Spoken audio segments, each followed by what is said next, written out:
సరిహద్దు వద్ద పరిస్థితిని మా ప్రతినిధి మదర్ తెలియజేస్తారు. మదర్, ప్రస్తుతం వాఘా సరిహద్దు వద్ద ఎక్కడైతే అభినందన్ను అప్పగించబోతున్నారో ఆ ప్లేస్ లో పరిస్థితి ఎలా ఉంది?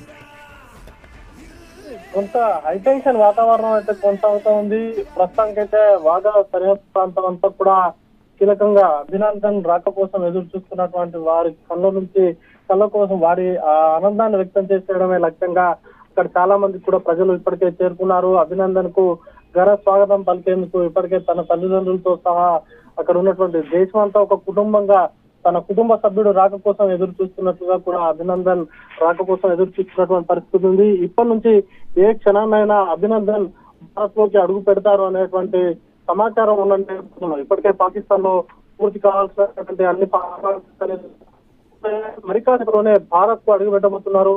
భారత్ లో అడిగిన తర్వాత భారత ఆర్మీకి సంబంధించినటువంటి వైద్యుల పర్యవేక్షణలో తనకు వైద్య పరీక్షలు అనేది కూడా నిర్వహిస్తారు. అలాగే కొంత అక్కడ అతనికి సంబంధించి అక్కడ జరిగినటువంటి పరిణామాల పైన కూడా ఇంటెలిజెన్స్ కూడా తను వివరించాల్సి ఉంటుంది. ఆ తర్వాత తన తల్లిదండ్రులకు కూడా క్షేమంగా అప్పగించేటువంటి ప్రయత్నం అయితే ప్రస్తుతానికైతే జరుగుతూ ఉన్నటువంటి పరిస్థితి ఉంది. ఇప్పటికే కొన్ని వేల మందిగా ఇప్పటికే వాఘా బార్డర్ కూడా తన అభిమానులు కూడా చేరుకున్నారు. ఎందుకంటే మొదటి నుండి కూడా తను పాకిస్తాన్ కస్టడీకి చేరుకునే ముందు నుంచి కూడా తను ప్రదర్శిస్తున్నటువంటి ధైర్య సాహసాలు, ఎందుకంటే లోకల్స్ చేతిలో చిక్కున్న సమయంలో తను వివరించినటువంటి తీరు కావచ్చు, అలాగే పాక్ ఆర్మీ చేతిలో ఉన్నప్పుడు తను ప్రదర్శించినటువంటి ధైర్య సాహసాలు, కీలకంగా శత్రువుల చేతిలో ఉన్నప్పటికీ తనకు సంబంధించినటువంటి చిత్రహింసలు గురి చేసినప్పటికీ తన పైన తను నిజాలు భారత్ సంబంధించినటువంటి రహస్యాలు ఏవి చెప్పకుండా తను ప్రదర్శించినటువంటి ధైర్య సాహసాలకు ఇప్పటికే భారత్ లో పెద్ద ఎత్తున తనకు అభిమానులు అనేది కూడా సంపాదించుకున్నారు. తను ప్రదర్శించినటువంటి ధైర్య సాహసాలు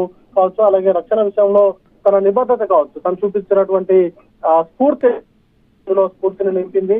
ఈ నేపథ్యంలోనే తనను ఘన స్వాగతం పలికేందుకు ఇప్పటికే అక్కడికి పెద్ద సంఖ్యలో కూడా అభిమానులు కూడా చేరుకున్నారు. అలాగే ఇప్పటికే వాఘా బార్డర్ అంతా కూడా సెక్యూరిటీ ఫోర్సెస్ చేతిలో ఉంది.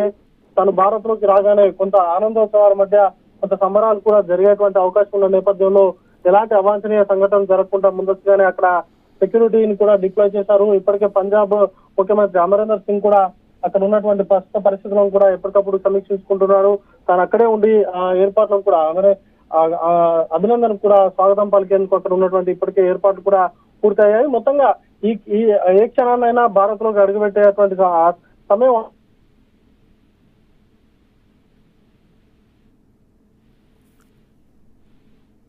Right mother, right, thank you mother.